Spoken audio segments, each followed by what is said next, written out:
What's going on, guys? Snake Eyes here, and today we just got an announcement for some Dark Souls 2 DLC, followed by a trailer. And basically what I'm going to be doing is I'm going to break this into two videos, mainly because I want to get them out as quick as I can.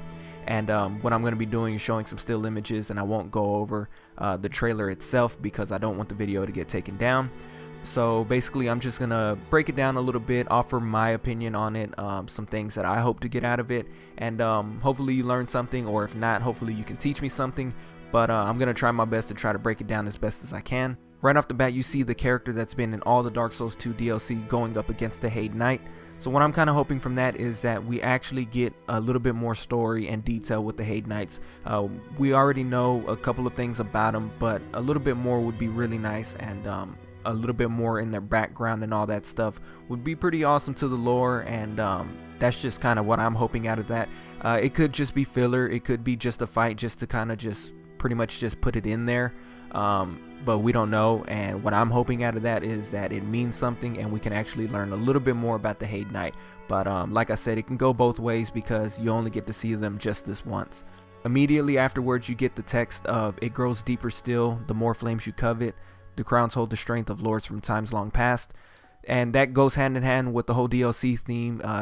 The DLC is called The Lost Crowns, so that kind of gets you a little bit more insight on what the crowns are. The crowns have been here for a long time, and that text alone just kind of shows you that these crowns have been pretty significant in the history of Drangleic, and possibly even the kingdoms that came before that.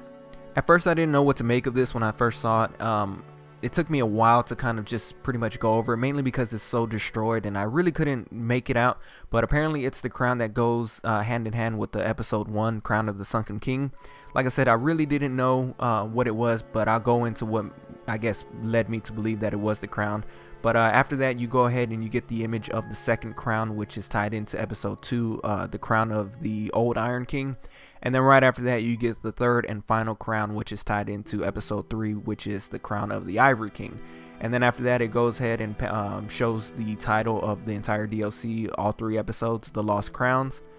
And basically what I'm going to do right now is go back to the images that I just showed you, touch down a little bit on them, offer up my own opinion. But if you have your own opinion, or somebody else is kind of just, I guess, like disproving it, leave a comment below. As long as you're not, to be honest, as long as you're not an asshole about it, I will accept the fact that I've been wrong. There have been times where people have been really cool and have corrected me, and I've even thanked them and all that. And there have been other times where people have kind of been a little hostile, and that's pretty much made me not want to have any contact with them at all. Everybody who's been in my channel for the longest has known that I like things to be really chill.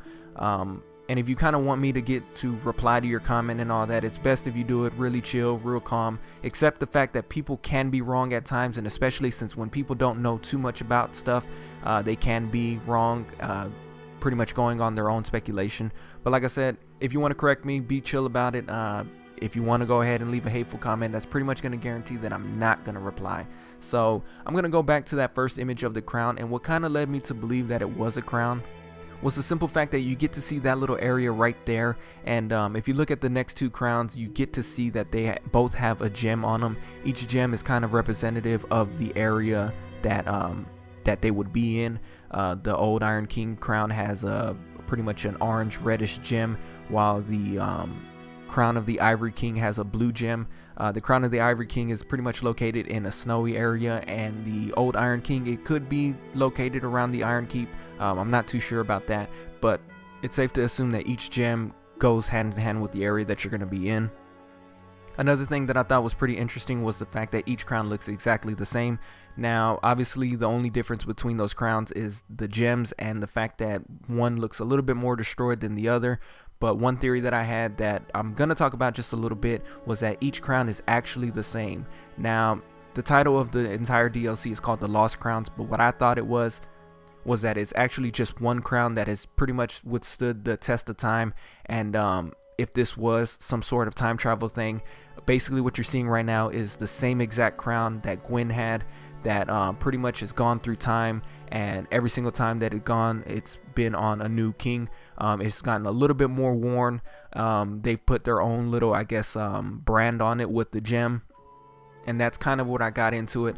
Maybe that's the case, but I highly doubt it. Like I said, just watching it the first time, the reason I came up with that was because right here on episode 2, Crown of the Old Iron King, the picture itself pretty much brings up Gwen as soon as I look at it.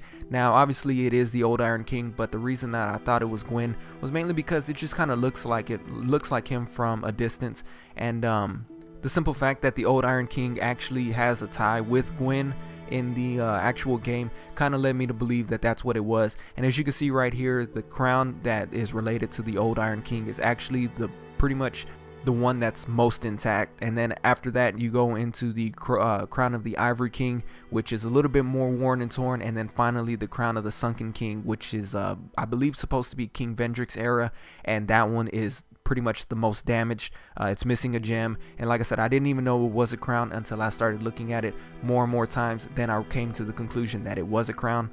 But like I said, that's just purely my speculation on it. I could be wrong. The reason I also think like that is because the first time that they did Dark Souls DLC was with Dark Souls 1, obviously, and then the way they did it then was they did it with time travel. So maybe they might bring that back and that has something to do with it, but like I said, I pretty much doubt it. But if it is the case, then I'm gonna go ahead and say that I called it right here. But like I said, I pretty much doubt it, but that would be cool. One thing that I also noticed was that the crown does look like Gwen's crown somewhat. With the images that we have now, you can't really say something for sure. So I went ahead and showed a picture of Gwen's crown, and you can kind of make that judgment for yourself. But like I said, without seeing the crowns as a whole, it can go either way. So that's pretty much going to wrap up this video. This is part 1. Part 2 is going to go over the environments, the enemies, kind of the weapons, but pretty much this one was just going over the areas that we're going to probably see. One thing that I did notice before I go ahead and cut it was that 2 areas are probably going to be areas that we haven't seen before. It's more than likely that all 3 areas are going to be new as far as the environment goes, but we do know a little bit about the Old Iron King, so maybe that area might tie into the Iron Keep some way. But another thing that we have not seen before is the crown of the Ivory King. We haven't seen a snowy area in this game at all. The reason I say it's snowy, and people could say that it's ash, the reason that I say it's snowy is because of the mountains in the background. Obviously it's probably somewhere in a higher altitude. A lot of people have kind of mistaken some stuff for ash and pretty much done it for snow, but like I said, this is safe to assume that it's snow. That's an area that we never seen before, and then obviously the crown of the Sunken King, the first episode that we're going to get, is also an area that we have never seen before. This kind of brings strong urges that this has something to do with either maybe the place in Haid or maybe even the obelisk back in Majula, but like I said, I'm not too sure. This is all speculation on my part.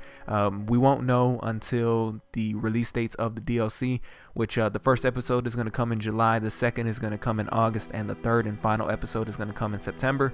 All in all, we're still going to have a lot of stuff to do with Dark Souls 2, and I can't wait to get started on it. But like I said, that's pretty much going to wrap it up. Leave a like if you enjoyed, subscribe if you haven't already. Part 2 is going to come out pretty soon, so be sure to check that out if you want. But other than that, thank you guys for watching, and until next time, take care.